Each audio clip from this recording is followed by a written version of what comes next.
Halo, Cipang, Cipang. Mas Heru,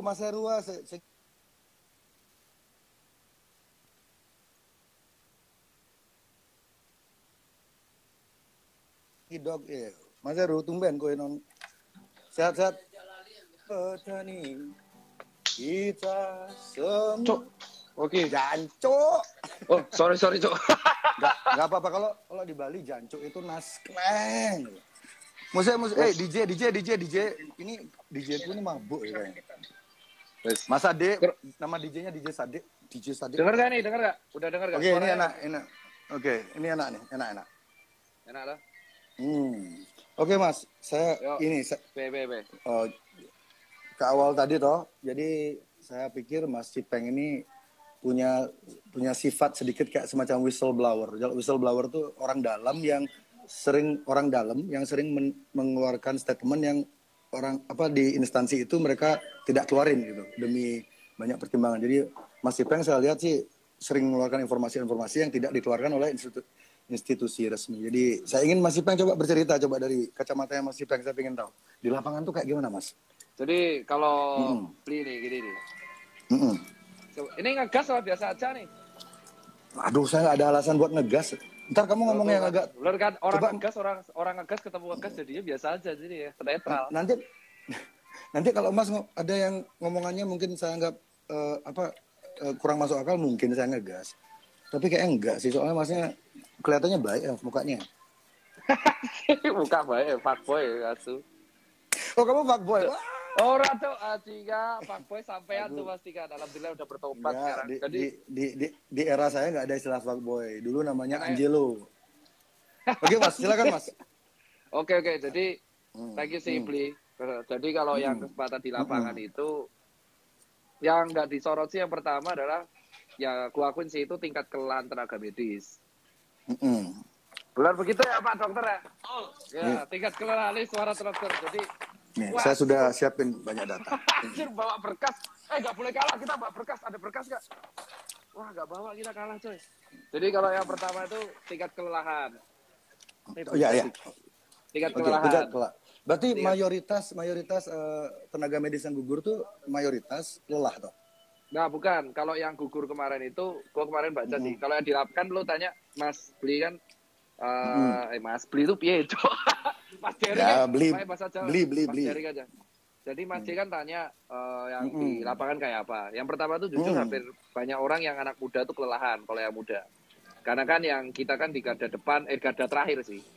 Dan kedua tuh sudah banyak pasien nggak jujur. Iya, nggak jujur. Banyak pasien nggak jujur. Dan yang ketiga. Dalam konteks apa Mas nggak jujurnya tuh? Jadi nggak jujur mereka ini rata-rata tuh mereka ada gejala COVID, pernah mereka datang ke tempat COVID, tapi nggak mau ngaku karena jujur mereka tertekan. Nah, jadi kalau omongannya psikologi itu memang benar, karena mereka tuh tertekan nggak mau ngaku. Mereka karena tertekan, mereka nggak mau ngaku karena takut di sinis, takut di stigma. Ya kayak stigma betul. Kita ke HIV lah. Nah, yang ketiga, yang jarang banget kesorot itu adalah selain APD ya. Kalau APD orang udah pasti tahu lah. APD pasti nggak tahu. Itu banyaknya media-media yang memplesetkan statement dokter sih. Dibawa ke arah mana Mas? Ada mengikuti narasi tertentu nggak?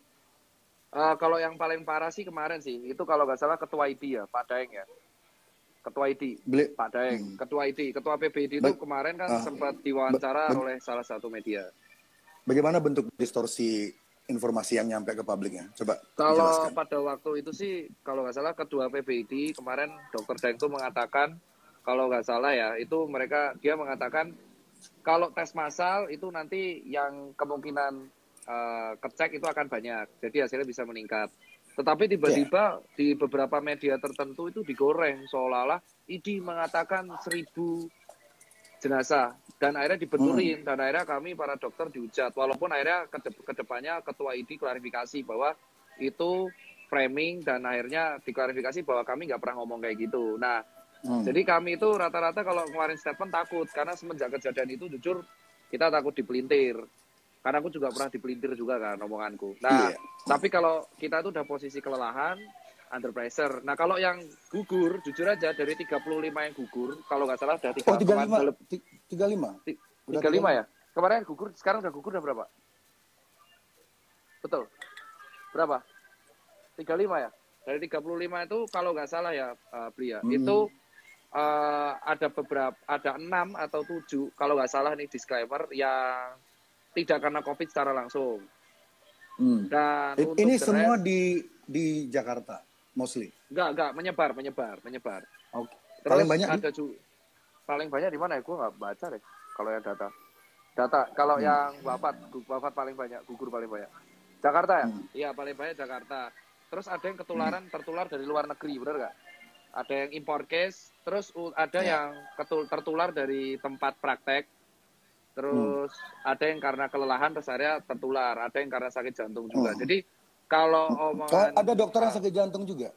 ada itu 6 Ada, orang pokoknya ada. ada. Kok Jadi sampai emang itu dokter udah sakit dijelaskan. jantung? Iya sakit jantung karena kelelahan, tapi dia Hmm. jadinya kena heart attack. Ya stres ya. Stres, benar. Kayak stres, heart attack. Terus ada yang karena dia ketularan dari pasien yang nggak jujur. Jadi emang tertularnya banyak walaupun finishingnya COVID. Tapi kalau nggak salah dari 35, 6 ya. 6 yang karena nggak COVID ya. Oke. Iya, 6. Jadi kawan, Tapi kalau yang Mas Cipeng kenal secara pribadi ada berapa orang tuh yang gugur itu? yang satu tuh Prof Iwan. Prof Iwan tuh guruku Oh, soalnya. yang senior itu. Ya, itu yang ngebuat kayak ikatan emosional lumayan tinggi karena beliau guru. Beliau kalau Siapa? salah ketularannya di pesawat. Ketularannya kalau Oh, nggak salah bukan di di rumah pesawat. sakit toh? Bukan di Kalau rumah nggak sakit? salah kalau Prof Iwan itu dia non klinisi Mas, jadi dia peneliti obat. Oke. Oh 25, 25 bukan 35 ya? Oh Mas revisi Mas, yang wafat 25 Mas Oh, kalau kan dokter. Kalau menurut 35 itu sama 35 sama apa? Oh kalau 35 itu tenaga medis, kalau dokter 25. itu udah kan dokter sama tenaga medis kan beda itu. Ya Soalnya di kalau tenaga catatan medis tuh di sini masih 25 soalnya. iya kalau tenaga medis itu sama perawat juga kan. Perawat. Jadi kalau dokter Betul. doang 25, kalau sama tenaga medis 35. Tapi saya boleh nanya nggak sesuatu ke Dokter Tirta? Ada nggak kurikulum kedokteran modern yang mengajari calon tenaga medis atau calon dokter untuk mengatasi situasi pandemi seperti ini? Ada nggak di kurikulum basic? Kalau kurikulum yang mengatasi pandemi seperti ini, jujur ya, dari kita belajar yang flu Spanyol 100 tahun lalu sih, mencegah infeksinya, jujur. Mencegah, mengerem infeksinya. Jadi secara psikologi kan waktu itu belum ada teknologi. Jadi emang nggak ada protokol untuk menghindari media, menghindari informasi-informasi yang sifatnya belum pasti gitu. Nggak diajarin nggak di kurikulum Mas ya? Iya, kalau yang jujur aja mereka mengajarinya lebih ke protokol kesehatan sih. Kayak membatasi pertemuan, mengurangi, intinya memutus rantai infeksi. Intinya itu aja. Jadi Tapi kalau untuk gimana? Tapi rantai infeksi secara psikomatiknya belum diputus. Ya, makanya target utama dari kalau kurikulum kedokteran itu ada 2 sih. Prevensi sama penyembuhan, kurasi. Kurasinya yang hadapi garda terakhir kan, yang di IGD, yang di ruang isolasi. Nah, untuk sisanya prevensi dan edukasi. Nah, untuk garda prevensi edukasi itu pemutusan infeksi, maka ada physical distancing dan kawan-kawannya. Cuman kalau yang gue setuju dari omongan Mas D itu adalah emang dari awal tuh tujuannya pemerintah itu menenangkan.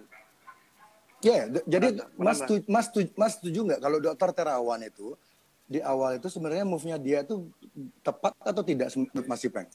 Di awal dia mengatakan tuh menenangkan masyarakat. Tujuannya walaupun ada beberapa statement beliau yang mungkin entah dipelintir media atau mungkin cara ngomongnya salah, itu diterimanya kalau dipelintir salah. Kalau dipelintir sudah pasti ya. Kita berdua sudah tahu kan media Indonesia. Iya, ingat gak Pak Terawan tuh di awal pernah ngomong kayak gini bahwa virus COVID pernah sembuh sendiri, ingat gak? Di awal banget. Iya, betul. Dan beliau itu tentara. Jadi saya kan lihat basicnya Pak Terawan ini beliau tentara. Paling tidak beliau paham. Kalau saya menurut saya teori saya pribadi, Pak Terawan ini tahu 100% persis skema ini. Makanya beliau sering ngomongnya terlalu santai dan order dari pusat, tanda kutip, bukan Jakarta ya. Mungkin Pak Terawan disuruh diam dulu. Makanya sekarang beliau kan hilang ya. Mungkin Mas Ipeng bisa ngejelasin kenapa Dokter Terawan hilang sekarang.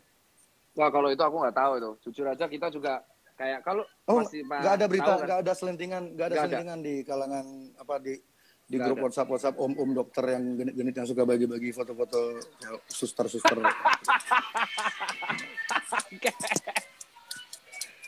Gak ada.